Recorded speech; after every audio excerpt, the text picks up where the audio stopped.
క్రీస్తునందు ప్రియమైన వాళ్ళారా, శుభాలు. ఎలా ఉన్నారు? బాగున్నారా? నిన్నటి దినము ఎలా గడిచింది? ప్రభువుకు మహిమకరంగా జీవించారా? జీవించినట్లయితే ఆయనకు స్తుతులు. లేని ఎడల ఆయన మనల్ని క్షమించునుగాక. నేటి దిన ధ్యానాంశము ఫిలిప్పీలకు రాసిన పత్రిక 2వ అధ్యాయము 8వ వచనము. మరియు ఆయన ఆకారమందు మనుష్యుడిగా కనపడి మరణము పొందినంతగా, అనగా శిలువ మరణము పొందినంతగా తను తాను తగ్గించుకొనెను. దేవుని వాక్యాన్ని మన వినికిడిలో దీవించి ఆశీర్వదించునుగాక. పౌలు భక్తుడు యేసుక్రీస్తు ప్రభువారిని జ్ఞాపకం చేస్తూ ఆయన యొక్క శరీర మరణాన్ని జ్ఞాపకం చేస్తూ ఆయన ఎంతలా తగ్గించుకున్నాడో, మానవ స్వరూపాన్ని ధరించాడో, ఇలాంటి అంశాలు మాట్లాడుతూ చివరగా యేసుక్రీస్తు ప్రభువారి విధేయతను గురించి కూడా మాట్లాడుతున్నాడు. మనం ముందు నుంచే చెప్తున్నాను, ఫిలిప్పీలకు రాసిన పత్రిక 2వ అధ్యాయంలో పౌలు మాట్లాడుతున్న అంశం ఏంటంటే సంఘము ఐక్యంగా ఉండాలి. సంఘము ఐక్యంగా ఉండాలి అని అంటే సంఘానికి పునాది అయిన క్రీస్తుకు ఉన్న లక్షణాలు మీకు నాకు ఉండాలి అని చెబుతూ క్రీస్తు ప్రభువారిని సాదృశ్యంగా చూపిస్తూ క్రీస్తు ప్రభువారి గుణ లక్షణాలను మనకి పౌలు భక్తుడు తెలియపరిచే ప్రయత్నం చేశాడు. అందులో భాగంగానే దాసుడుగా, మనుష్య పోలికగా, దాసుని స్వరూపము రిక్తునిగా చేసుకున్నాడు. ఆకారమందు మనుషుడిగా కనబడ్డాడు.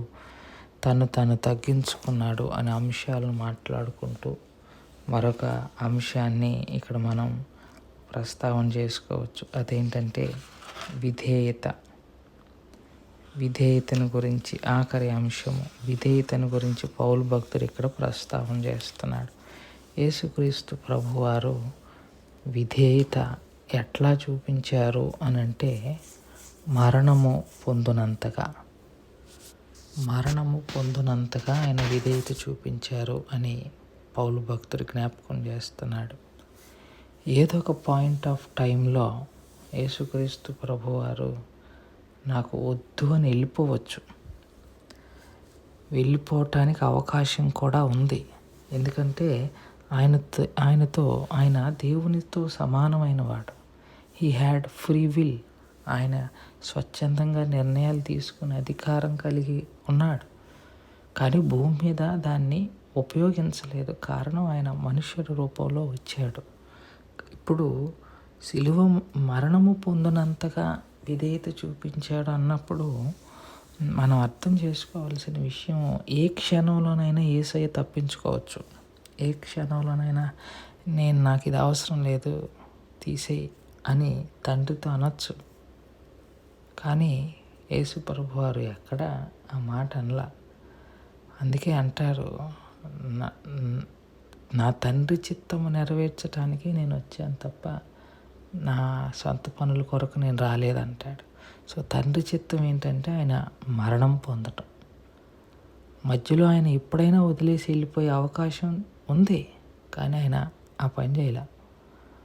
గెత్సెమనే తోటలో కూడా పాపం ప్రార్థన చేస్తారు, నీ చిత్తమైతే ఈ పాత్ర నా యొద్ద నుండి తొలగించు అని అంటారు. ఆ మాట అని మళ్ళీ చివరిలో నీ చిత్తమే నెరవేర్చబడును గాక అన్న మాటను యేసు ప్రభువారు అక్కడ వాడినట్టుగా మనం చూస్తాం. అలాగే హెబ్రీయులకు రాసిన పత్రిక 5:7-9 వచనాలు మీరు ఒకసారి రెఫర్ చేస్తే యేసు ప్రభువారు ఆ పెయిన్లో ఏడ్చినట్టుగా, ప్రభు సన్నిధిలో విజ్ఞాపన చేసినట్టుగా కూడా మనం చూస్తాం. అయినా ప్రభు మాత్రం దేవుని సన్నిధిలో తను తాను విధేయత చూపించాడు. మరణానికి వెళ్ళేంత వరకు విధేయత చూపించాడు. అంత మాత్రమే కాదు, అక్కడ ఇంకొక పదం కూడా వాడారు, సిలువ మరణము పొందినంతగా. సో మరణము పొందినంతగా అంటే సరిపోతుంది కదా, మళ్ళీ సిలువ మరణము పొందినంతగా అన్నారు అని అంటే ఆ సిలువ మరణానికి ఆ ప్రాధాన్యత ఉంది అని. ఇప్పుడు మామూలుగా మరణము పొందినంతగా అంటే ఓకే, బట్ సిలువ మరణం అన్నప్పుడు ఎట్లా ఉంటుందంటే, చంపితే ఒకేసారి చంపే, లేకపోతే వదిలే, అంతేకాని టార్చర్ పెట్టి చంపొద్దు అంటుంటాం.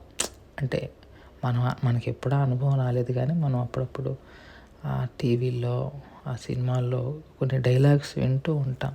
ఏమని, ఎవరైనా విలనో లేకపోతే దొరికిపోతే హింసిస్తూ ఉన్నప్పుడు ఏమంటాం, చంపితే ఒకేసారి చంపే, ఇట్లా ఇది పెట్టి చంపొద్దు అని అంటాం.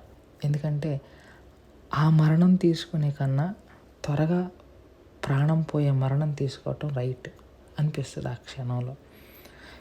ఇక్కడ సిలువ మరణము అన్న మాటను ఎందుకు వాడారు అని అంటే, పౌలు సిలువ మరణము ఆ రోజుల్లో అవమానకరమైన మరణం ఒకటి, 2 శాపగ్రస్తులు అనుభవించే మరణం,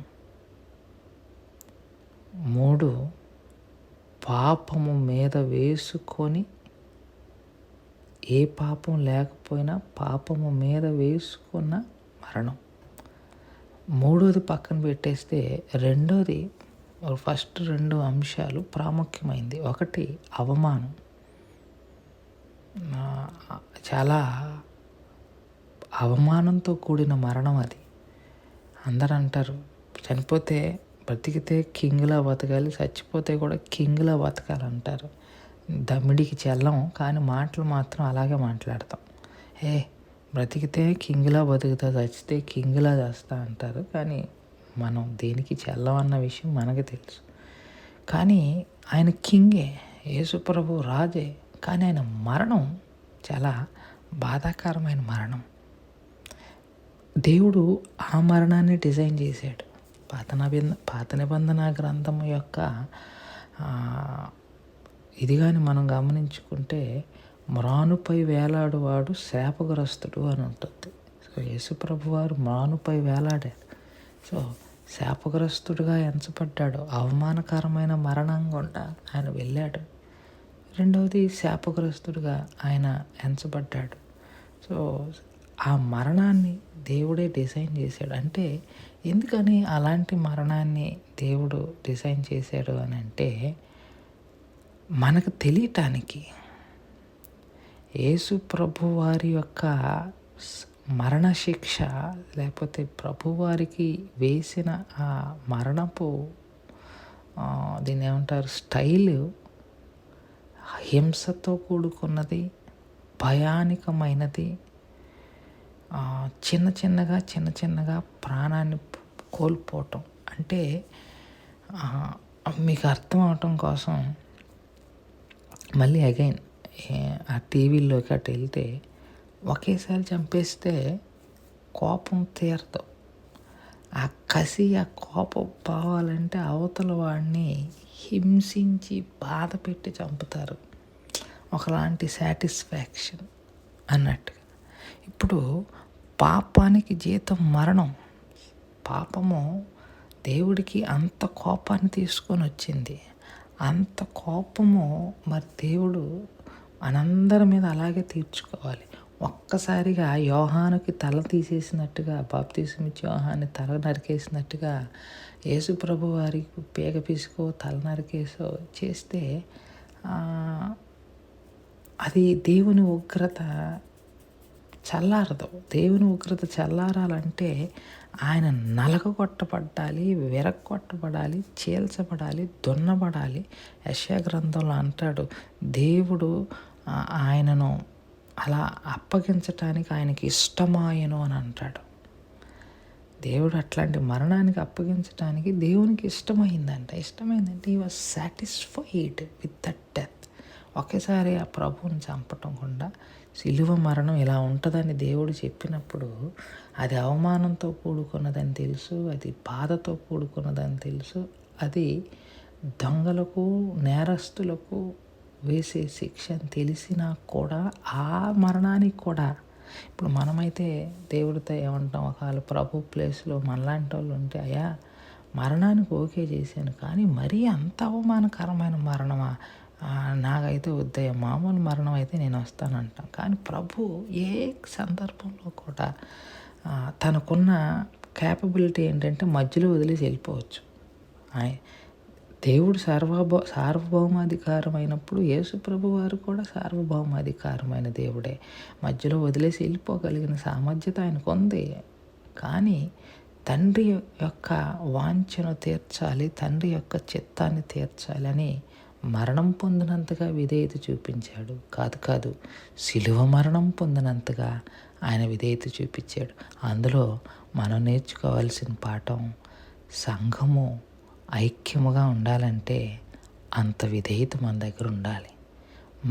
మన ఇష్టాలను పక్కన పెట్టి మనల్ని మనం తగ్గించుకోగలిగి విధేయత చూపించగలిగినప్పుడు అవతల వాళ్ళు మనలో ఉన్న ప్రేమను గమనించి సఖ్యతో ఏర్పడడానికి అవకాశం కలుగుతుంది. కనుక ఈ ఉదయకాల సమయంలో ప్రభువు యొక్క విధేయత సంఘానికి, దేవునికి ఐక్యతను కలుగజేసినట్టుగా మన యొక్క విధేయత సంఘానికి ఐక్యతను కలుగజేయాలి. దేవుని మాటలు దీవించి ఆశీర్వదించును గాక. ప్రార్థన చేసుకుందాం. మమ్మల్ని మిక్కిలిగా ప్రేమించిన మా ప్రియ పరలోకపు తండ్రి, మీ పాదాలకు స్తోత్రాలు. చెప్పబడిన వాక్యాన్ని బట్టి మీకు స్తోత్రాలు. విన్న వాక్యం మా హృదయంలో భద్రపరచుకొని వాక్యానుసారంగా జీవించగలిగిన కృపను దయచేయమని యేసు నామములో అడుగుచున్నాం తండ్రి. ఆమేన్. God bless you.